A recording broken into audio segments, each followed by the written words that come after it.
ভাত দে জ্যাঠাইমা। ভাত দিবি না দিবি নে তা বল। তোর জন্য ভাত রেঁধে বসে আছি, তাই দেব। বলি তো সৎ মা আমাকে ভাত দিতে পারলে না যে এখানে এসেছে হাঙ্গামা করতে। সে আবাগের কথা জানি নে, তুই দিবি কিনা বল। না দিবি তো চললুম আমি তোর সব হাঁড়ি কুড়ি ভেঙে দিতে। দয়া হারামজাদা দস্যি, বাড়াবাড়ি করিস না বলছি। দুদিন হয়নি আমি নতুন হাঁড়ি কুড়ি কেড়েছি। একটা কিছু ভাঙলে তো জ্যাঠাকে দিয়ে তোর একখানা পা যদি না ভাঙায় তো তখন বলিস।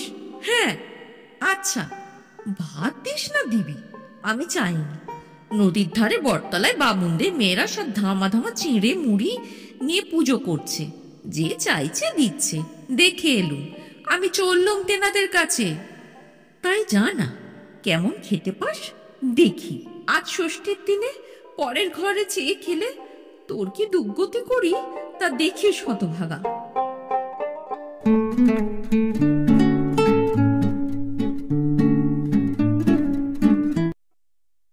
কুসুমকলির ব্যাকস্টেজে আজ শুনছেন শ্রী শরৎচন্দ্র চট্টোপাধ্যায়ের গল্প মামলার ফল।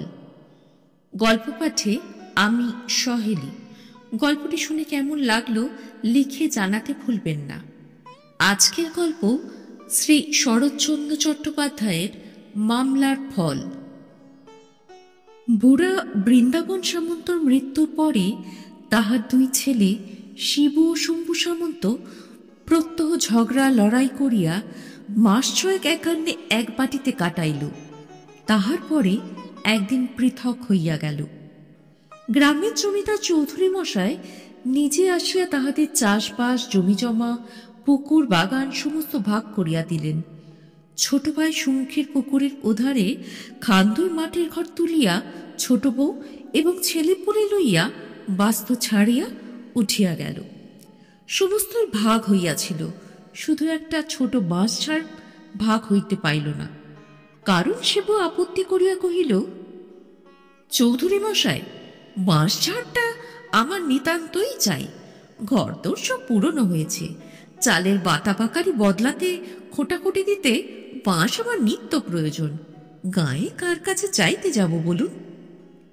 শম্ভু প্রতিবাদের জন্য উঠিয়া বড় ভাইয়ের মুখের উপর হাত নাড়িয়া বলিল, আহা, ওর ঘরে খোঁটাখুটিতে বাঁশ চায়, আর আমার ঘরে কলা গাছ ছিঁড়ে দিলেই হবে। না, সে হবে না, সে হবে না চৌধুরী মশাই। বাঁশ ঝাড়টা আমার না থাকলেই চলবে না, তা বলে দিচ্ছি। মীমাংসা ওই পর্যন্তই হইয়া রহিল। সুতরাং এই সম্পত্তিটা রহিল দুই শরিকের।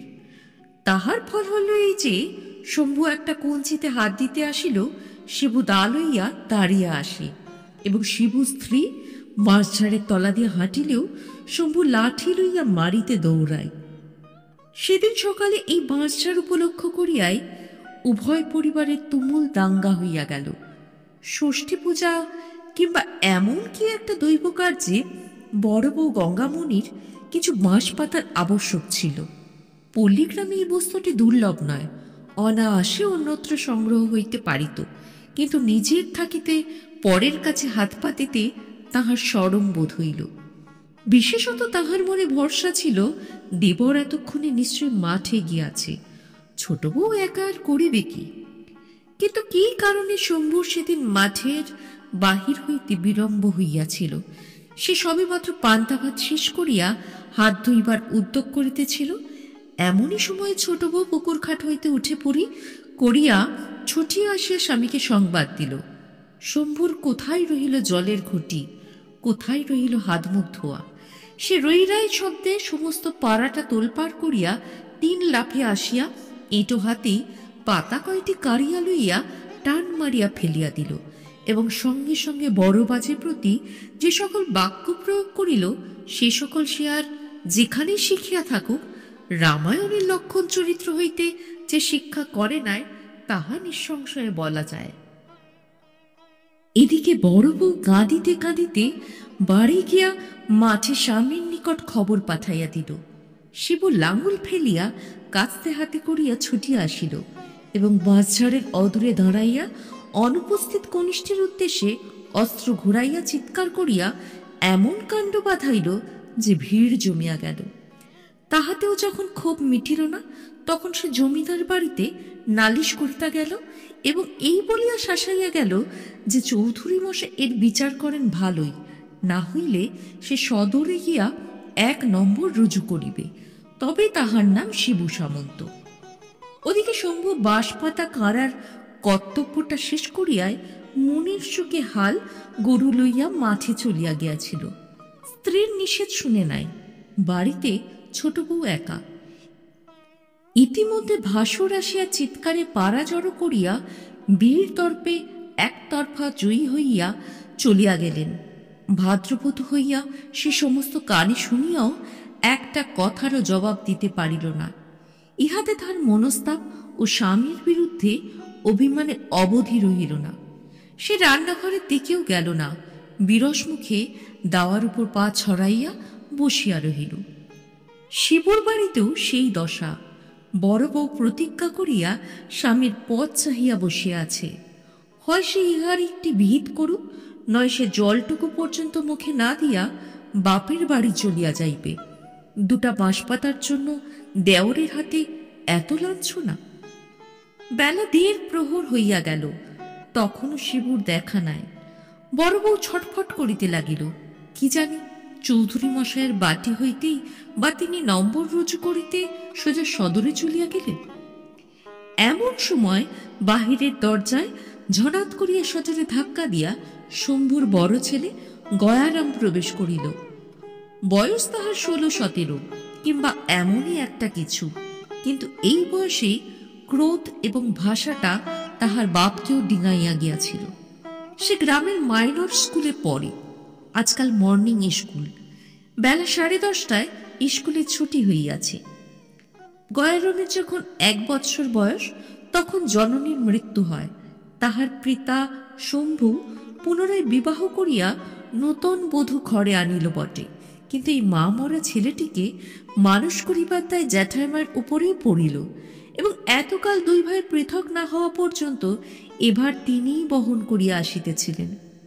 বিমাতার সহিত তাহার কোনো দিনই বিশেষ কোনো সম্বন্ধ ছিল না। এমনকি তাহার নতুন বাড়িতে উঠিয়ে যাওয়ার পরেও গয়রাম যেখানে যেদিন সুবিধা পাইত আহার করিয়া লইত। আজ সে স্কুলের ছুটির পর বাড়ি ঢুকিয়া বিমাতার মুখ এবং আহারের বন্দোবস্ত দেখিয়া প্রজ্বলিত হুতাশনবৎ এ বাড়িতে আসিতেছিল। জ্যাঠাইমার মুখ দেখিয়া তাহার সেই আগুনে জল পড়িল না, কেরোসিন পড়িল। সে কিছুমাত্র ভূমিকা না করিয়াই কহিল, ভাত দে জ্যাঠাইমা। জ্যাঠাইমা কথা কহিলেন না, যেমন বসিয়াছিলেন তেমনি বসিয়া রহিলেন। ক্রুদ্ধ গয়ারাম মাটিতে একটা পা ঠুকিয়া বলিল, ভাত দিবি না দিবি নে তা বল। গঙ্গামণি সক্রোধে মুখ তুলিয়া তর্জন করিয়া কহিলেন, তোর জন্য ভাত রেঁধে বসে আছি, তাই দেব। বলি তো সৎ মা আবাকে ভাত দিতে পারলে না যে এখানে এসেছে হাঙ্গামা করতে? গয়রাম চেঁচাইয়া বলিল, সে আবাগের কথা জানি নে, তুই দিবি কিনা বল। না দিবি তো চললাম, আমি তো সব হাঁড়ি কুড়ি ভেঙে দিতে। বলিয়া সে গোলার নিচে চেলা কাঠের গাদা হইতে একটা কাঠ তুলিয়া সবেগে রন্ধনশালার অভিমুখে চলিল। জ্যাঠাইমা সভয়ে চিৎকার করিয়া উঠিলেন, গয়া, হারামজাদা দস্যি, বাড়াবাড়ি করিস নে বলছি। 2 দিন হয়নি আমি নতুন হাঁড়ি কুড়ি কেড়েছি, একটা কিছু ভাঙলে তো জ্যাঠাকে দিয়ে তোরা একখানা পা যদি না ভাঙায় তো তখন বলিস। হ্যাঁ। গয়রাম রান্নাঘরের শিকলটায় গিয়া হাত দিয়াছিল। হঠাৎ একটা নতুন কথা মনে পড়ায় সে অপেক্ষাকৃত শান্তভাবে ফিরিয়া আসে বলিল, আচ্ছা, ভাত না দিস না দিবি আমি চাইনি। নদীর ধারে বটতলায় বামুনদের মেয়েরা সব ধামা ধামা চিড়ে মুরগি নিয়ে পুজো করছে, যে চাইছে দিচ্ছে, দেখে এলুম। আমি চললুম তেনাদের কাছে। গঙ্গামণির তৎক্ষণাৎ মনে পড়িয়া গেল আজ অরণ্য ষষ্ঠী এবং এক মুহূর্তেই তাহার মেজাজ কড়ি হইতে কোমলে নামিয়া আসিল। তথাপি মুখের জোর রাখিয়া কহিলেন, তাই যা না, কেমন খেতে পাস দেখি। দেখিস তখন বলিয়া গয়া একখানা ছেঁড়া গামছা টানিয়া লইয়া সেটা কোমরে জড়াইয়া প্রস্থানের উদ্যোগ করিতেই গঙ্গামণি উত্তেজিত হইয়া বলিলেন, আজ ষষ্ঠীর দিনে পরের ঘরে চেয়ে খেলে তোর কি দুর্গতি করি তা দেখি শতভোগা। গয়া জবাব দিল না। রান্নাঘরে ঢুকিয়া এক খামচা তেল লইয়া মাথায় ঘষিতে ঘষিতে বাহির হইয়া যাই দেখিয়া জ্যাঠাইমা উঠানে নামিয়া আসিয়া ভয় দেখাইয়া কহিলেন, দস্যি কোথাকার, ঠাকুর দেবতার সঙ্গে ঘুমার তুমি? ডুব দিয়ে ফিরে না এলে ভালো হবে না বলে দিচ্ছি, আজ আমি রেগে রয়েছি। কিন্তু গয়ারাম ভয় পাইবার ছেলে নয়, সে শুধু দাঁত বাহির করিয়া জ্যাঠাইমাকে বৃদ্ধাঙ্গুষ্ঠ প্রদর্শন করিয়া ছুটিয়া চলিয়া গেল। গঙ্গামণি তাহার পিছনে পিছনে রাস্তা পর্যন্ত আসিয়া চেঁচাইতে লাগিলেন, আজ ষষ্ঠীর দিনে কার ছেলে ভাত খায় যে তুই ভাত খেতে চাস? পাটালি গুড়ের সন্দেশ দিয়ে, চাঁপা কলা দিয়ে, দুধ দই দিয়ে ফলার করে চলে না যে? তুই যাবি পরের ঘরে চেয়ে খেতে? কৈবর্তের ঘরে তুমি এমনি নবাব জন্মেছ? গয়া কিছু দূরে ফিরিয়া দাঁড়াইয়া বলিল, তবে তুই দিলিনি কেন পোড়ার মুখে? কেন বললি নেই? গঙ্গামণি গালে হাত দিয়ে অবাক হইয়া বলিলেন, শোনো কথা ছেলের, কখন আবার বললুম তোকে কিছু নেই? কোথায় চাল কোথায় কি? দোষের মতো ঢুকেই বলে দে ভাত। ভাত কি আজ খেতে আছে যে দেব? আমি বলি সবে তো মজুদ, ডুবটা দিয়ে এলেই। গয়া কহিল, ফলার তার পচুক, রোজ রোজ আবাগিরা ঝগড়া করে রান্নাঘরে শিকল টেনে দিয়ে পা ছড়িয়ে বসে থাকবে, আর রোজ আমি ৩ বেলায় ভাতে ভাত খাবো। যা, আমি তোদের কারুর কাছে খেতে চাইনি। বলিয়া সে হনহন করিয়া চলিয়া যাই দেখিয়া গঙ্গামণি সেইখানে দাঁড়াইয়া কাঁদো কাঁদো গলায় চেঁচাইতে লাগিলেন, আজ ষষ্ঠীর দিনে কারো কাছে চেয়ে খেয়ে অমঙ্গল করিস নে গয়া, লক্ষ্মী বাপ আমার, না হয় ৪টে পয়সা দেব রে, শোন।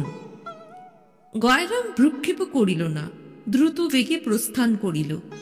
বলিতে বলিতে গেল, চাই না আমি ফলার, চাই না আমি পয়সা, তোর ফলারে আমি, ইত্যাদি ইত্যাদি। সে দৃষ্টির অন্তরালে চলিয়া গেলে গঙ্গামণি বাড়ি ফিরিয়া রাগে দুঃখে অভিমানে নির্জীবের মতো দাওয়ার উপর বসিয়া পড়িলেন এবং গয়ার কুব্যবহারে মর্মাহত হইয়া তাহার বিমাত্যার মাথা খাইতে লাগিলেন। কিন্তু নদীর পথে চলিতে চলিতে গয়ার জ্যাঠাইমার কথাগুলো কানে বাজিতে লাগিল। একই উত্তম আহারের প্রতি স্বভাবতই তাহার একটু অধিক লোভ ছিল। পাটালি গুড়ের সন্দেশ, দধি, দুগ্ধ, চাপা কলা, তাহার উপর ৪ পয়সা দক্ষিণা। মনটা তাহার দ্রুত নরম হইয়া আসিতে লাগিল। স্নান সারিয়া গয়ারাম প্রচণ্ড ক্ষুধা লইয়া ফিরিয়া আসিল। উঠানে দাঁড়াইয়া ডাক দিল, ফলারে সব শিগগিরি নিয়ে আয় জ্যাঠাইমা, আমার বড্ড খিদে পেয়েছে। কিন্তু পাটালি সন্দেশ কম দিবি তো, আজ তোকেই খেয়ে ফেলব। গঙ্গামণি সেই মাত্র গরুর কাজ করিতে গোয়ালে ঢুকিয়াছিলেন। গয়ার ডাক শুনিয়া মনে মনে প্রবাদ করিলেন, ঘরে দুধ দই চিরা গুড় ছিল বটে, কিন্তু চাঁপা কলাও ছিল না, পাটালি গুড়ের সন্দেশও ছিল না। তখন গয়াকে আটকাইবার জন্য যা মুখে আসিয়াছিল তাই বলিয়া লোভ দেখাইয়াছিলেন। তিনি সেইখান হইতে সাড়া দিয়া কহিলেন, তুই তো তখন ভিজা কাপড় ছাড় বাবা, আমি পুকুর থেকে হাত ধুয়ে আসছি। সে কে রায় বলিয়া হুকুম চালাইয়া গয়া কাপড় ছাড়িয়া নিজেই একটা আসন পাতিয়া ঘটিতে জল গড়াইয়া প্রস্তুত হইয়া বসিল। গঙ্গামণি তাড়াতাড়ি হাত ধুইয়া আসিয়া তাহার প্রসন্ন মেজাজ দেখিয়া খুশি হইয়া বলিলেন, এই তো আমার লক্ষ্মী ছেলে, কথায় কথায় কি রাগ করতে আছে বাবা? বলিয়া তিনি ভাঁড়ার হইতে আহারের সমস্ত আয়োজন আনিয়া সম্মুখে উপস্থিত করিলেন। গয়ারাম চক্ষের পলকে উপকরণগুলি দেখিয়া তীক্ষ্ণকণ্ঠে জিজ্ঞাসা করিলেন, চাপা কলা কই? গঙ্গামণি ইতস্তত করিয়া কহিলেন, ঢাকা দিতে মনে নেই বাবা, সবকটা ইঁদুরে খেয়ে গেছে, একটা বেড়াল না পুষলে আর নয় দেখছি। গয়া হাসিয়া বলিল, কলা কখন ইঁদুরে খায়? তোর ছিল না তাই কেন বল না? গঙ্গামণি অবাক হইয়া কহিলেন, সে কি কথা রে, কলা ইঁদুরে খায় না? গয়া চিরা দই মাখিতে মাখিতে বলিল, আচ্ছা খায় খায়, কলা আমার দরকার নেই, পাটালি গুড়ের সন্দেশ নিয়ে আয়। কম আনিসনি জানো। জ্যাঠাইমা পুনরায় ভাড়ারে ঢুকিয়া মিছামিছি কিছুক্ষণ হাঁড়ি করি নাড়িয়া সভয়ে বলিয়া উঠিলেন, যা, এও ইঁদুরে খেয়ে গেছে বাবা, এক ফোঁটা নেই। কখন মন ভুলন্তে হাঁড়ির মুখ খুলে রেখেছি। তাহার কথা শেষ না হইতেই গয়া চোখ পাকাইয়া চেঁচাইয়া উঠিল, পাটালিকর কখন ইঁদুরে খায় রাক্ষসী? আমার সঙ্গে চালাকি? তোর যদি কিছু নেই তবে কেন আমাকে ডাকলি? জ্যাঠাইমা বাহিরে আসিয়া বলিলেন, সত্যি বলছি গয়া। গয়া লাফাইয়া উঠিয়া কহিল, তবু বলছো সত্যি? যা, আমি তোর কিছু খেতে চাইনি।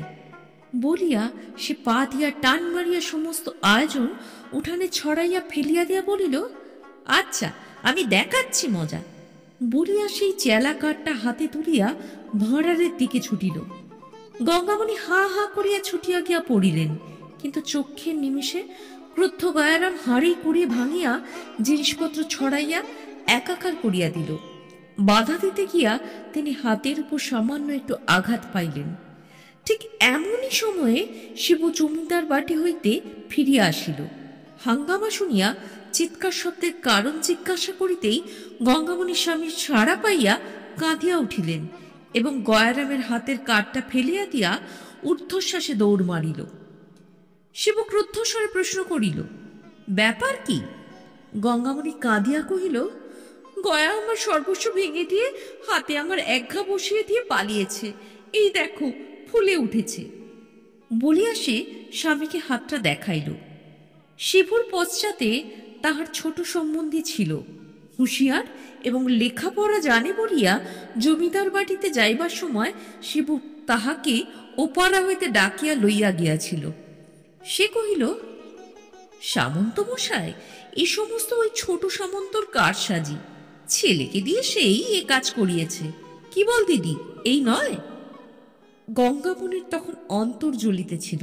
সে তৎক্ষণাৎ ঘাড় নাড়িয়া কহিল, ঠিক ভাই, ওই মুখ পড়াই ছোঁড়াটাকে শিখিয়ে দিয়ে আমাকে মার খাইয়েছে। এর কি করবে তোমরা করো, নইলে আমি গলায় দড়ি দিয়ে মরব। এত বেলা পর্যন্ত শিবুর নাওয়া খাওয়া নাই। জমিদারের কাছে সুবিচার হয় নাই, তাহাতে বাড়ি পা দিতে না দিতে এই কাণ্ড। তাহার আর হিতাহিত জ্ঞান রহিল না। সে প্রচন্ড একটা শপথ করিয়া বলিয়া উঠিল, এই আমি চললুম থানার দারোগার কাছে, এর বিহিত না করতে পারি তো আমি বিন্দু সামন্তর ছেলে নই। তাহার সারার লেখাপড়া জানা লোক, বিশেষত তাহার গয়ার উপর আগে হইতেই আক্রোশ ছিল।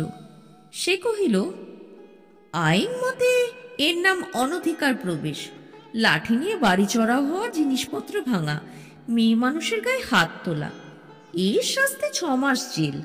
সামন্ত মশাই, তুমি কোমর বেঁধে দাঁড়াও দেখি, আমি কেমন না বাপ বেটাকে একসঙ্গে জেলে পুরতে পারি।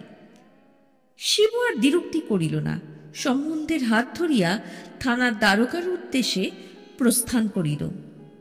গঙ্গামণির সকলের চেয়ে বেশি রাগ পড়িয়াছিল দেবর ও ছোট বধূর উপর। সে এই লইয়া একটা হুলস্থুল করিবার উদ্দেশ্যে কবাটে শিকল তুলিয়া দিয়া সেই চেলাকাঠ হাতে করিয়া সোজা শম্ভুর উঠানে আসিয়া দাঁড়াইল। উচ্চ কণ্ঠে কহিল, কেমন গো ছোট কর্তা, ছেলেকে দিয়ে আমাকে মার খাওয়াবে? এখন বাপ বেটায় একসঙ্গে ফাটকে যাও। শম্ভু সেই মাত্র তাহার এ পক্ষের ছেলেটাকে লইয়া ফলার শেষ করিয়া দাঁড়াইয়াছে। বড় বাজের মূর্তি এবং তাহার হাতে চেলা কাঠটা দেখিয়া হতবুদ্ধি হইয়া গেল। কহিল, হয়েছে কি? আমি তো কিছুই জানি নে। গঙ্গামণি মুখ বিকৃত করিয়া জবাব দিল, আর নেকা সাজতে হবে না, দারোগা আসছে, তার কাছে গিয়ে বলো কিছুই জানো কিনা। ছোট বউ ঘর হইতে বাহির হইয়া একটি খুঁটি ঠেস দিয়া নিঃশব্দে দাঁড়াইল। শম্ভু মনে মনে ভয় পাইয়া আছে দেখিয়া গঙ্গামণির একটা হাত চাপিয়া ধরিয়া কহিল, মায়েরই বলছি বর বৌঠান, আমরা কিছুই জানি না। কথাটা যে সত্য বড় বউ তাহা নিজেও জানিত, কিন্তু তখন উদারতার সময় নয়। সে শম্ভুর মুখের উপরেই 16 আনা দোষ চাপাইয়া সত্য মিথ্যায় জড়াইয়া গয়ারামের কীর্তি বিবৃত করিল। এই ছেলেটাকে যাহারা জানে তাহাদের পক্ষে ঘটনাটা অবিশ্বাস করা শক্ত। স্বল্পভাষিণী ছোট বউ এতক্ষণে মুখ খুলিল, স্বামীকে কহিল, কেমন, যা বলেছিল তাই হলো কি না? কতদিন বলি, ওগো দস্যি ছোঁড়াটাকে আর ঘরে ঢুকতে দিওনি। তোমার ছোট ছেলেটাকে হক না হক মেরে মেরে কোন দিন খুন করে ফেলবে, তা গেরাজ্যই হয় না। এখন কথা খাটলো তো? শম্ভু অনুনয় করিয়া গঙ্গামণিকে কহিল, আমার দিব্যি বড় বৌঠান, দাদা সত্যি নাকি থানায় গেছে? তাহার করুণ কণ্ঠস্বরে কতকটা নরম হইয়া বড় বউ জোর দিয়া বলিল, তোমার দিব্যি ঠাকুরপো গেছে, সঙ্গে আমাদের পাঁচও গেছে। শম্ভু অত্যন্ত ভীত হইয়া উঠিল। ছোট বউ স্বামীকে লক্ষ্য করিয়া বলিতে লাগিল, নিত্যি বলি দিদি, কোথায় যে নদীর উপর সরকারি পুল হচ্ছে, কত লোক খাটতে যাচ্ছে, সেথায় নিয়ে গিয়ে ওরে কাজে লাগিয়ে দাও।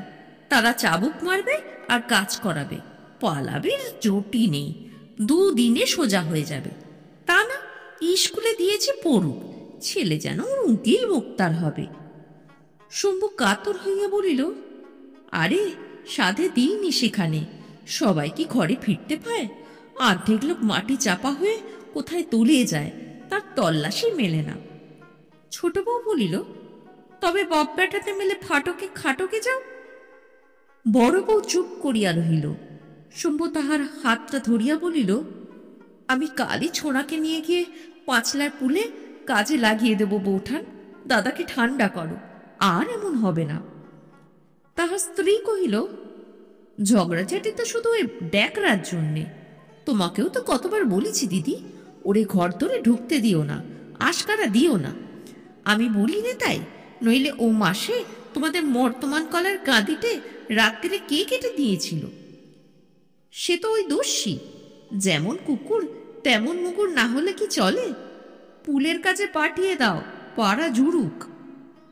শম্ভু মাতৃদিব্য করিল যে কাল যেমন করিয়া হোক ছোড়াকে গ্রাম ছাড়া করিয়া তবে সে জল গ্রহণ করিবে। গঙ্গামণি এ কথাতেও কোনো কথা কহিল না, হাতের কাঠটা ফেলিয়া দিয়া নিঃশব্দে বাড়ি ফিরিয়া গেল। স্বামী ভাই এখনো অভুক্ত। অপরাহ্ন বেলায় সে বিষণ্ণ মুখে রান্নাঘরে দৌড়ে বসিয়া তাহাদেরই খাবার আয়োজন করিতেছিল। গয়না মুখিচুকি মারিয়া নিঃশব্দ পদে প্রবেশ করিল। বাটিতে আর কেহ নাই দেখিয়া সে সাহসে ভর করিয়া একেবারে পিছনে আসিয়া ডাক দিল, জ্যাঠাইমা। জ্যাঠাইমা চমকিয়া উঠিলেন, কিন্তু কথা কহিলেন না। গয়রাম অদূরে ক্লান্তভাবে ধপাস করিয়া বসিয়া পড়িয়া কহিল, আচ্ছা যা আছে তাই দে, আমার বড্ড খিদে পেয়েছে। খাবার কথায় গঙ্গামণির শান্ত ক্রোধ মুহূর্তে প্রজ্বলিত হইয়া উঠিল। তিনি তাহার মুখের প্রতি না চাহিয়াই সক্রোধে বলিয়া উঠিলেন, বিহায়া পুরার মুখ, আবার আমার কাছে এসেছিস খিদে বলে? দূর হয় এখান থেকে। গয়া বলিল, দূর হব তোর কথায়? জ্যাঠাইমা ধমক দিয়া কহিলেন, হারামজাদা নচ্ছাড়, আমি আবার দেবো তোকে খেতে? গয়া বলিল, তুই দিবি না তো কে দেবে? কেন, তুই ইঁদুরের দোষ দিয়া মিছে কথা বললি? কেন ভালো করে বললি নি, বাবা এই দিয়ে খা, আজ আর কিছু নেই? তাহলে তো আমার রাগ হয় না। দে না খেতে শিগগির, রাগ খুশি, আমার পেট যে জ্বলে গেল।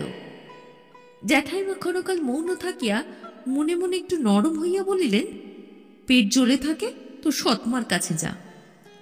বিমাতার নামে গয়া চক্ষের পলকে আগুন হইয়া উঠিল, বলিল, সে আবাকের নাকি আমি আর মুখ দেখব? শুধু ঘরে আমার ছিপটা আনতে গেছি, বলে দূর দূর, এইবার জেলের ভাত খেয়ে গে যা।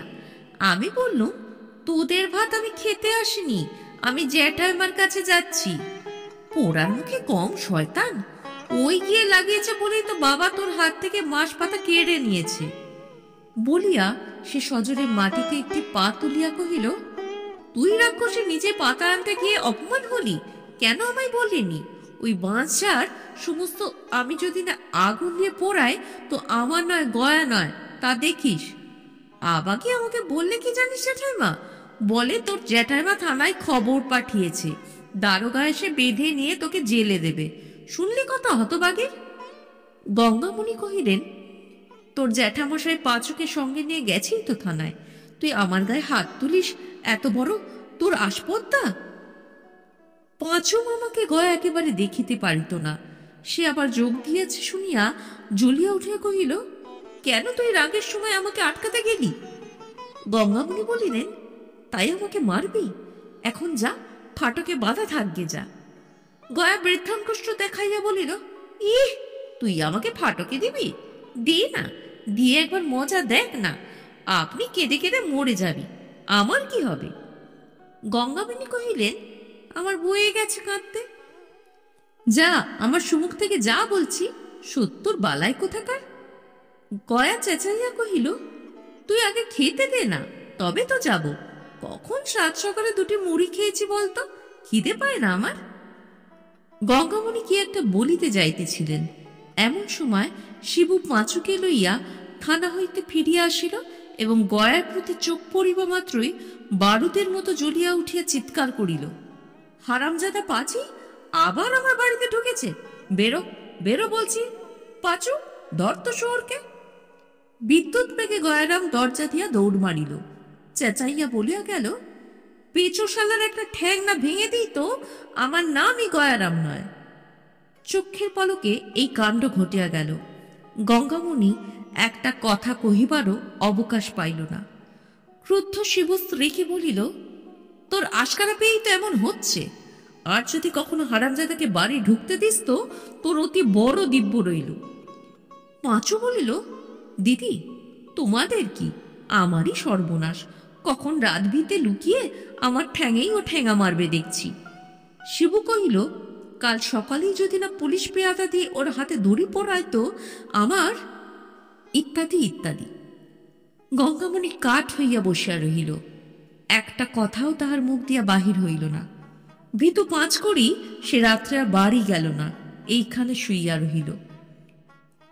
পরদিন বেলা 10টার সময় ক্রোশ 2 দূরের পথ হইতে দারোগাবাবু উপযুক্ত দক্ষিণাদি গ্রহণ করিয়া পালকি চড়িয়া কনস্টেবল ও চৌকিদারাদি সমবিবেহারে সরেজমিনে তদন্ত করিতে উপস্থিত হইলেন। অনধিকার প্রবেশ, জিনিসপত্র তছরুপাত, চেলা কাঠের দ্বারা স্ত্রীলোকের অঙ্গে প্রহার ইত্যাদি বড় বড় ধারার অভিযোগ সমস্ত গ্রামময় একটা হুলস্থুল পড়িয়া গেল। প্রধান আসামি গয়ারাম, তাহাকে কৌশলে ধরিয়া আনিয়া হাজির করিতেই সে কনস্টেবল চৌকিদার প্রভৃতি দেখিয়া ভয়ে কাঁদিয়া ফেলিয়া বলিল, আমাকে কেউ দেখতে পারে না বলে আমাকে ফাটকে দিতে চায়। দারোগা বুড়া মানুষ, তিনি আসামের বয়স এবং কান্না দেখিয়া দয়াদ্র চিত্তে জিজ্ঞাসা করিলেন, তোমাকে কেউ ভালোবাসে না গয়ারাম? গয়া কহিল, আমাকে শুধু আমার জ্যাঠাইমা ভালোবাসে, আর কেউ না। দারোগা প্রশ্ন করিল, তবে জ্যাঠাইমাকে মেরেছ কেন? গয়া বলিল, না, মারিনি। কবাটের আড়ালে গঙ্গামণি দাঁড়াইয়াছিলেন, সেই দিকে চাহিয়া কহিল, তোকে আমি কখনো মেরেছি জ্যাঠাইমা? পাঁচও নিকটে বসিয়াছিল, সে একটু কথাকে চাহিয়া কহিল, দিদি, হুজুর জিজ্ঞাসা করছেন, সত্যি কথা বল, ও কাল দুপুরবেলা বাড়ি চড়া হয়ে কাঠের বাড়ি তোমাকে মারেনি? ধর্মাবতারের কাছে কেন মিথ্যে কথা বলো না যেন। গঙ্গামণি অস্ফুটে যাহা কহিলেন, পাঁচু তাহাই পরিস্ফুট করিয়া বলিল, হ্যাঁ হুজুর, আমার দিদি বলছেন ও মেরেছে। গয়া অগ্নিমূর্তি হইয়া চেঁচাইয়া উঠিল, দেখ পেছো, তোর আমি না পা ভাঙিত। রাগে কথাটা তার সম্পূর্ণ হইতে পাইল না, কাঁদিয়া ফেলিল। পাঁচু উত্তেজিত হইয়া বলিয়া উঠিলেন, দেখলেন হুজুর, দেখলেন, হুজুরের সুমুখেই বলছেন পা ভেঙে দেবে, আড়ালেও খুনও করতে পারে, ওকে বাঁধবার হুকুম হোক। দারোগা শুধু একটু হাসিলেন। গয়া চোখ মুছিতে মুছিতে বলিল, আমার মা নেই তাই, নইলে। এবারেও কথাটা তাহার শেষ হইতে পারিল না। যে মাকে তাহার মনেও নাই, মনে করিবার কখনো প্রয়োজন হয় নাই, আজ বিপদের দিনে অকস্মাৎ তাহাকেই ডাকিয়া সে ঝরঝর করিয়া কাঁদিতে লাগিল। দ্বিতীয় আসামি শম্ভুর বিরুদ্ধে কোনো কথাই প্রমাণ হইল না। দারোগাবাবু আদালতে নালিশ করিবার হুকুম দিয়া রিপোর্ট লিখিয়া লইয়া চলিয়া গেলেন। পাঁচু মামলা চালানো তাহার যথারীতি তদবিরাতে দায়িত্ব গ্রহণ করিল এবং তাহার ভগিনীর প্রতি গুরুতর অত্যাচারের জন্য গয়ার যে কঠিন শাস্তি হইবে এই কথা চতুর্দিকে বলিয়া বেড়াইতে লাগিল। কিন্তু গয়া সম্পূর্ণ নিরুদ্দেশ। পাড়া প্রতিবেশীরা শিবুর এই আচরণে অত্যন্ত নিন্দা করিতে লাগিল। শিবু তাহাদের সহিত লড়াই করিয়া বেড়াইতে লাগিল, কিন্তু শিবু স্ত্রী একেবারে চুপচাপ। সেদিন গয়ার দূর সম্পর্কের এক মাসি খবর শুনিয়া শিবুর বাড়ি বইয়া তাহার স্ত্রীকে যা ইচ্ছা তাই বলিয়া গালিগালাজ করিয়া গেল, কিন্তু গঙ্গামণি একেবারে নির্বক হইয়া রহিল। শিবুর পাশের বাড়ির লোকের কাছে একথা শুনিয়া রাগ করিয়া স্ত্রীকে কহিল, তুই চুপ করে রইলি, একটা কথাও বললি নে? শিবু স্ত্রী কহিল, না। শিবু বলিল, আমি বাড়ি থাকলে মাগিকে ঝাঁটা পেটা করে ছেড়ে দিত। তাহার স্ত্রী কহিল, তাহলে আজ থেকে বাড়িতেই বসে থেকো, আর কোথাও বেরিও না, বলিয়া নিজের কাজে চলিয়া গেল। সেদিন দুপুরবেলায় শিবু বাড়ি ছিল না। শম্ভু আসিয়া বাঁশঝাড় হইতে গোটা কয়েক বাঁশ কাটিয়া লইয়া গেল। শব্দ শুনিয়া শিবু স্ত্রী বাহিরে আসিয়া স্বচক্ষে সমস্ত দেখিল, কিন্তু বাধা দেওয়া দূরে থাকুক, আজ সে কাছেও ঘেঁষিল না, নিঃশব্দে ঘরে ফিরিয়া গেল। দিন দুই পরে সংবাদ শুনিয়া শিবু লাফাইতে লাগিল। স্ত্রীকে আসিয়া কহিল, তুই কি কানের মাথা খেয়েছিস? ঘরের পাশ থেকে সে বাঁশ কেটে নিয়ে গেল, আর তুই টের পেলিনি? তাহার স্ত্রী বলিল, কেন টের পাবো না? আমি চোখেই তো সব দেখেছি। শিবু ক্রুদ্ধ হইয়া কহিল, তবু আমাকে তুই জানালি নে? গঙ্গামণি বলিল, জানাবো আবার কি? বাঁশঝাড় কি তোমার একার? ঠাকুরপুর তাতে ভাগ নেই? শিবু বিস্ময়ে হতবুদ্ধ হইয়া শুধু কহিল, তোর কি মাথা খারাপ হয়ে গেছে? সেদিন সন্ধ্যার পর পাঁচু সদর হইতে ফিরিয়া আসিয়া শ্রান্তভাবে ধপ করিয়া বসিয়া পড়িল। শিবু গরুর জন্য খড় কুচাইতেছিল। অন্ধকারে তাহার মুখের চোখের চাপা হাসি লক্ষ্য করিল না। সভয়ে জিজ্ঞাসা করিল, কি হল?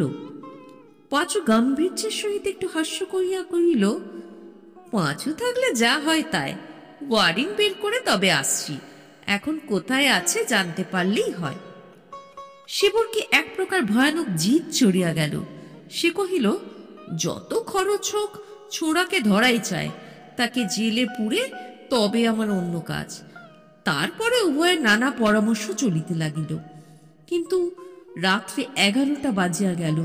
ভিতর হইতে আহারের আহ্বান আসে না দেখিয়া শিবুর আশ্চর্য হইয়া রান্নাঘরে গিয়া দেখিল সব অন্ধকার। সবার ঘরে ঢুকিয়া দেখিল স্ত্রী মেজের উপর মাদুর পাতিয়া শুইয়া আছে। ক্রুদ্ধ এবং আশ্চর্য হইয়া জিজ্ঞাসা করিল, খাবার হয়ে গেছে তো আমাদের ডাকিসনি কেন? গঙ্গামণি ধীরে সুস্থে পাশ ফিরিয়া বলিল, কে রাঁধলে যে খাবার হয়ে গেছে? শিবু তর্জন করিয়া প্রশ্ন করিল, রাঁধিসনি এখনো? গঙ্গামণি কহিল, না, আমার শরীর ভালো নেই, আজ আমি পারব না। নিদারুণ ক্ষুধায় শিবুর নাড়ি জ্বলিতেছিল। সে আর সহিতে পারিল না। শাইস্ত স্ত্রীর পিঠের উপর একটা লাথি মারিয়া বলিল, আজকাল রোজ অসুখ, রোজ পারব না, পারবি না তো বেরো আমার বাড়ি থেকে। গঙ্গামণি কথাও কহিল না, উঠিয়াও বসিল না। যেমন শুইয়াছিল তেমনই পড়িয়া রইল। সে রাত্রে শালা ভগ্নিপতি কাহারও খাওয়া হইল না। সকালবেলা দেখা গেল গঙ্গামণি বাটিতে নাই। এদিকে ওদিকে কিছুক্ষণ খোঁজাখুঁজির পর পাঁচু কহিল, দিদি নিশ্চয়ই আমাদের বাড়ি চলে গেছে। স্ত্রীর এই প্রকার আকস্মিক পরিবর্তনের হেতু শিবু মনে মনে বুঝিয়াছিল বলিয়া তাহার বিরক্তিও যেমন উত্তরোত্তর বাড়িতে ছিল, নালিশ মোকদ্দমার প্রতি ঝোঁকও তেমনি খাটো হইয়া আসিতেছিল। সে শুধু বলিল, চুলোই যাক, আমার খোঁজবার দরকার নেই। বিকেলবেলা খবর পাওয়া গেল গঙ্গামণি বাপের বাড়ি যায় নাই। পাঁচু ভরসা দিয়া কহিল, তাহলে নিশ্চয়ই পিসিমার বাড়ি চলে গেছেন। তাহাদের এক বড়লোক পিসি ক্রোশ 5-6 দূরে একটা গ্রামে বাস করিতেন। পূজা পর্ব উপলক্ষে তিনি মাঝে মাঝে গঙ্গামণিকে লইয়া যাইতেন। শিবু স্ত্রীকে অত্যন্ত ভালোবাসিত। সে মুখে বলিল বটে, যেখানে খুশি যাক গে, মরুক গে, কিন্তু ভিতরে ভিতরে অনুতপ্ত এবং উৎকণ্ঠিত হইয়া উঠিল। তবুও রাগের উপর দিন 5-6 কাটিয়া গেল। এদিকে কাজকর্ম লইয়া, গরু বছর লইয়া সংসার তার এক প্রকার অচল হইয়া উঠিল। একটা দিনও আর কাটে না এমনই হইল। 7 দিনেতে সে আপনি গেল না বটে, কিন্তু নিজের পৌরুষ বিসর্জন দিয়া পিসির বাড়িতে গরুর গাড়ি পাঠাইয়া দিল। পরদিন শূন্য গাড়ি ফিরিয়া আসিয়া সংবাদ দিল সেখানে কেহ নাই। শিবু মাথায় হাত দিয়া বসিয়া পড়িল। সারাদিন স্নানাহার নাই মরার মতো একটা তক্তপোষের উপর পড়িয়াছিল। পাছে অত্যন্ত উত্তেজিত ভাবে ঘরে ঢুকিয়া কহিল, সামন্ত মশাই, সন্ধান পাওয়া গেছে। শিবু ধর্মর করিয়া উঠিয়া বসে কহিল, কোথায়, কি খবর দিলে? অসুখ বিসুখ কিছু হয়নি তো? গাড়ি দিয়ে চল না, এক্ষুনি দুজনে যাই। পাঁচু বলিল, দিদির কথা নয়, গয়ার সন্ধান পাওয়া গেছে। শিবু আবার শুইয়া পড়িল, কোনো কথা কহিল না। তখন পাঁচু বহু প্রকারে বুঝাইতে লাগিল যে এই সুযোগ কোনো মতে হাত ছাড়া করা উচিত নয়। দিদি তো একদিন আসবেই, কিন্তু তখন আর এ বেটাকে বাগে পাওয়া যাবে না। শিবু উদাস কণ্ঠে বলিল, এখন থাক কে পাঁচু, আগে সে ফিরে আসুক, তারপরে। পাঁচু বাধা দিয়া কহিল, তারপরে কি আর হবে সামন্ত মশাই? বরঞ্চ দিদি ফিরে আসতে না আসতে কাজটা শেষ করা চায়, সে এসে পড়লে হয়তো আর হবেই না। শিবু রাজি হইল, কিন্তু আপনার খালি ঘরের দিকে চাহিয়া পরের উপর প্রতিশোধ লইবার জোর আর সে কোনো মতে নিজের মধ্যে খুঁজিয়া পাইতেছিল না। এখন পাঁচর জোর ধার করিয়ায় তাহার কাজ চলিতেছিল। পরদিন রাত্রি থাকিতেই তাহারা আদালতের পেয়াদা প্রভৃতি লইয়া বাহির হইয়া পড়িল।